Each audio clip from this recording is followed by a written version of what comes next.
The Cathedral of Meaning, a philosophical treatise on the reality of purpose, love, and transcendence. By Ben Achiang. Conceived by Joseph. Preface.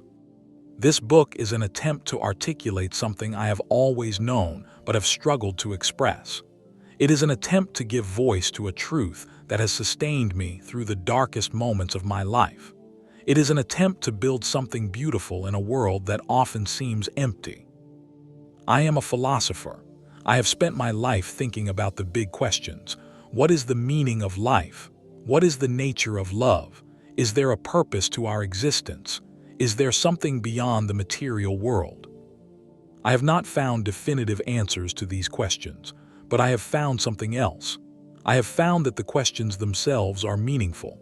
I have found that the search for answers is itself a form of transcendence. I have found that the act of asking, of hoping, of believing, of loving, is what makes us human. This book is not a refutation of anything. It is not an attack on anyone. It is not a defense of any particular position. It is simply an attempt to say what I believe, to articulate the vision that has shaped my life, and to offer a perspective that I believe is true. It is also, in some sense, a love letter to the world, a love letter to the people who have shaped me, a love letter to the hope that has sustained me. I do not claim to have the final word. I do not claim to be right. I do not claim that others are wrong. I only claim that this is what I believe, and that my belief is worthy of consideration. I offer it to you, not as a prescription but as an invitation to consider what you believe, an invitation to ask your own questions, an invitation to build your own cathedral. Part 1. The Foundations of Meaning. Chapter 1. The Reality of Meaning. What is meaning? This is the most fundamental question we can ask, and the answer is not as obvious as it might seem. Many people, perhaps most people, believe that meaning is something we create. We make meaning. We invent meaning. We project meaning onto a meaningless world. I believe something different. I believe that meaning is real. I believe that meaning exists independently of our beliefs about it. I believe that meaning is discovered, not invented. What do I mean by this? Consider the experience of love. When you love someone, you do not invent the feeling. You do not project it onto the other person. You discover it. You find yourself connected to another person in a way that transcends explanation. This connection is real. It is not something you created. It is something you found. Consider the experience of beauty. When you see a sunset, you do not invent the awe. You do not project it onto the sky. You discover it. You find yourself moved by something that is greater than yourself. This awe is real. It is not something you created. It is something you found. Consider the experience of purpose. When you work toward a goal, you do not invent the motivation. You do not project it onto the task. You discover it. You find yourself drawn towards something that matters.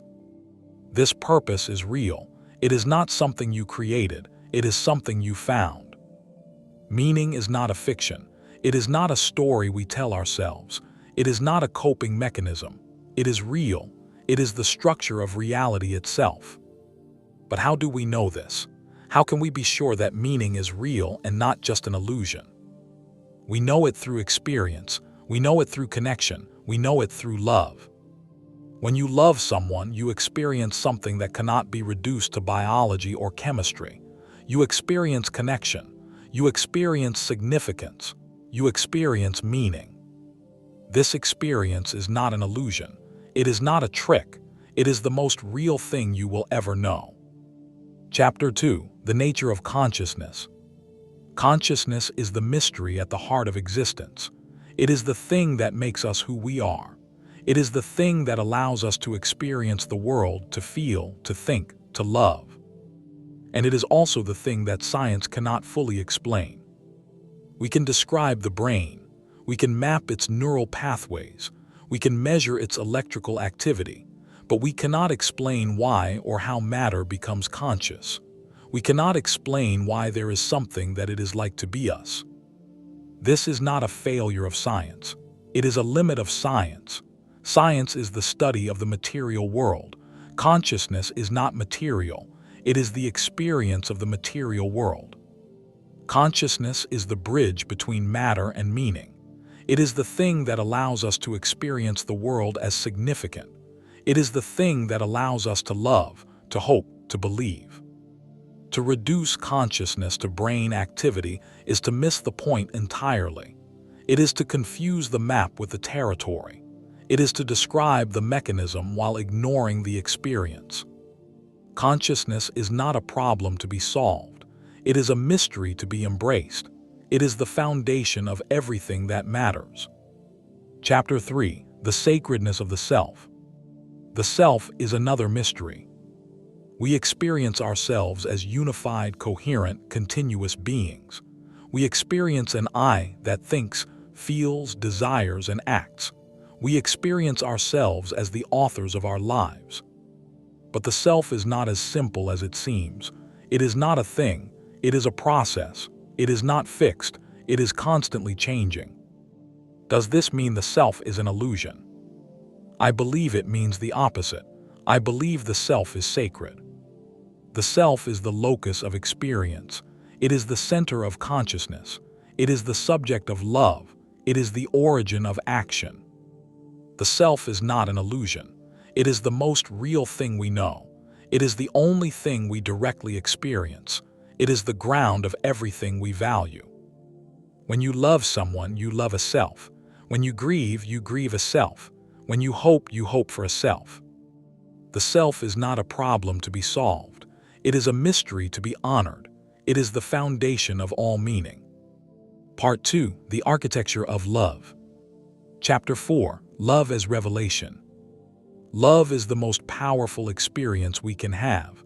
It transforms us. It connects us. It reveals the truth about reality.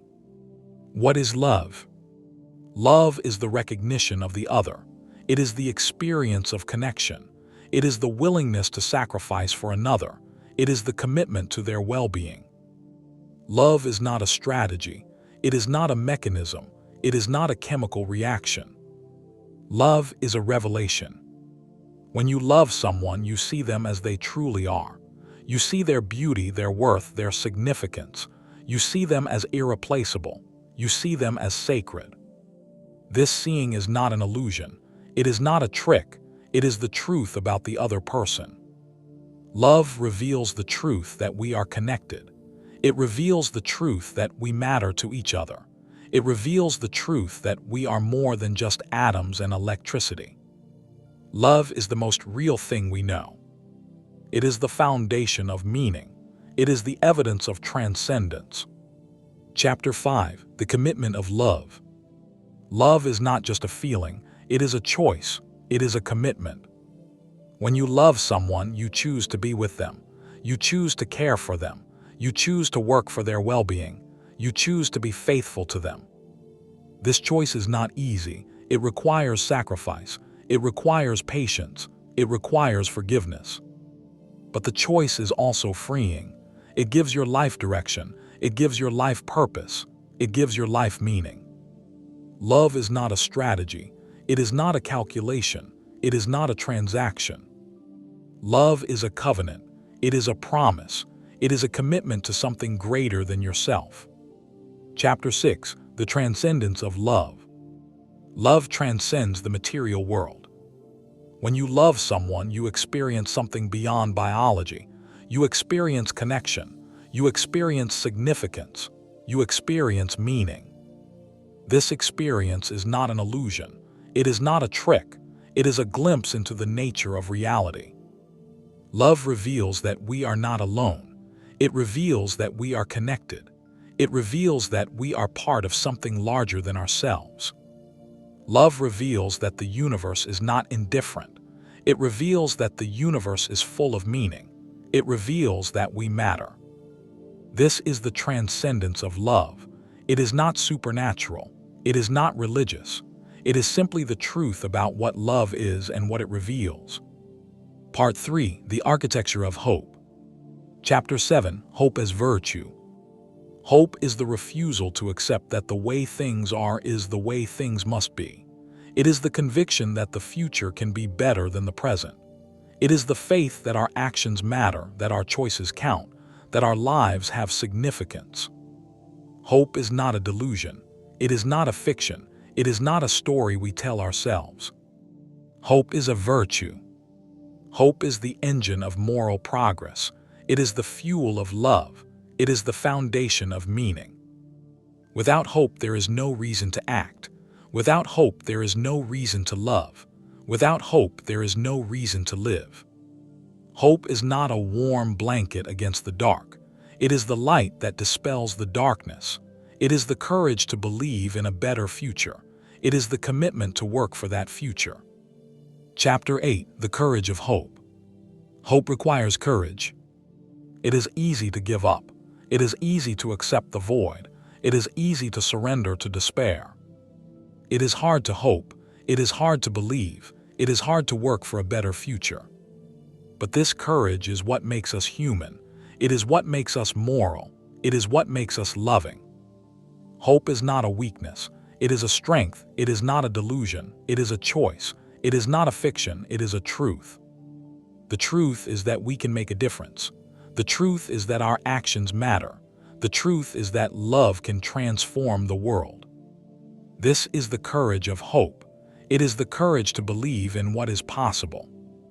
Chapter 9. The Freedom of Hope. Hope is freedom. When you hope, you are free from the tyranny of the present. You are free from the prison of circumstance. You are free from the chains of despair. Hope liberates you. It gives you the strength to act. It gives you the vision to imagine a better future. It gives you the courage to work for that future. Without hope, you are trapped. You are trapped by the way things are. You are trapped by your own despair. You are trapped by the belief that nothing can change. With hope, you are free. You are free to act. You are free to imagine. You are free to create. This is the freedom of hope. It is the freedom to be fully human. Part 4. The Architecture of Meaning. Chapter 10. The Creation of Meaning. Meaning is not discovered. It is not invented. It is created. We create meaning through our actions. We create meaning through our relationships. We create meaning through our commitments. When we love, we create meaning. When we hope, we create meaning. When we act with purpose, we create meaning. Meaning is not something that exists independently of us. It is something that we bring into being. But this does not make meaning a fiction. It makes meaning a creation. It makes meaning a choice. It makes meaning a responsibility. We are meaning-making creatures. We are the architects of meaning. We are the builders of cathedrals in a world that often seems empty. This is not a burden. It is a privilege. It is not a delusion. It is a calling. Chapter 11. The Responsibility of Meaning. With the power to create meaning comes the responsibility to create good meaning. We must choose what to value. We must choose what to love. We must choose what to hope for. These choices matter. They shape our lives. They shape the lives of others. They shape the world. We must choose wisely. We must choose love over hate. We must choose hope over despair. We must choose meaning over meaninglessness. This is not easy. It requires reflection. It requires courage. It requires commitment. But it is the most important choice we make. It is the choice that determines who we are. It is the choice that determines what our lives mean. Chapter 12. The Sacredness of Meaning. Meaning is sacred. When we create meaning, we are participating in something greater than ourselves. We are connecting to others. We are building something beautiful. We are contributing to the sum of human goodness. This is sacred. It is not religious. It is not supernatural. It is simply the recognition that some things matter more than others. Love matters, hope matters, purpose matters, meaning matters. These are the things that make life worth living. These are the things that make us human. These are the things that connect us to each other and to the world. Meaning is sacred because it is the foundation of everything that matters. It is the ground of our humanity. It is the source of our hope. Part 5. The Architecture of Connection. Chapter 13. The Web of Interconnection. We are not separate, we are connected. This is not a metaphor. It is not a nice idea. It is a fact. We are connected to each other through love. We are connected to each other through community. We are connected to each other through shared meaning. We are connected to the world through wonder. We are connected to the world through awe. We are connected to the world through gratitude. We are connected to the past through memory. We are connected to the future through hope. We are connected to eternity through meaning. This web of connection is real. It is the structure of existence. It is the foundation of meaning. Chapter 14. The Community of Meaning. We do not create meaning alone. We create it together. Meaning is shared. It is born in relationship. It is sustained in community. When we love together. When we hope together. When we create meaning, we create it together. This is the community of meaning. It is the web of connection that sustains us. It is the source of our hope. It is the ground of our love. We need each other. We need each other to see. We need each other to believe. We need each other to hope. We are not alone. We were never meant to be alone. We are part of something larger than ourselves. Chapter 15. The Legacy of Meaning. Meaning outlasts us. When we love, we create a legacy of love. When we hope, we create a legacy of hope. When we create meaning, we create a legacy of meaning. This legacy lives on. It shapes the lives of others. It shapes the world. It shapes the future. We are not just living for ourselves. We are living for others. We are living for the future. We are living for something greater than ourselves. This is the legacy of meaning. It is the gift we leave behind. It is the truth that sustains us. Conclusion. The Cathedral of Meaning. We are architects. We are builders. We are creators of meaning. We are born into a world that often seems empty. We are surrounded by darkness. We are confronted by suffering and loss and death. But we are not powerless. We are not alone. We are not without hope. We can build something beautiful. We can create meaning. We can love. We can hope. We can connect. This is our calling. This is our purpose. This is our meaning. We can build a cathedral of meaning in a world that often seems empty. We can build it with love. We can build it with hope. We can build it with connection. We can build it with commitment. We can build it with courage. This cathedral is not a fiction. It is not a delusion. It is not a story we tell ourselves. It is real. It is the most real thing we will ever build. It is the foundation of our humanity. It is the source of our hope. We are architects of meaning. We are builders of cathedrals. We are creators of love. This is who we are. This is what we do. This is what we must do. We must build, we must love, we must hope, we must create meaning. Because meaning is real, because love is true, because hope is possible. Because we are not alone, because we are connected, because we are part of something larger than ourselves. This is the cathedral of meaning. It is our inheritance. It is our calling. It is our gift to the world. Build it with love. Build it with hope. Build it with courage. Build it because it matters. Build it because it is true. Build it because it is what makes us human. The end. About the book. The Cathedral of Meaning is Ben's philosophical magnum opus, a systematic articulation of his belief in the reality of meaning, purpose, love, and transcendence. Drawing on his own experience, his philosophical training, and his deep conviction that there is more to the world than matter, he offers a vision of reality that is hopeful, connected, and sacred.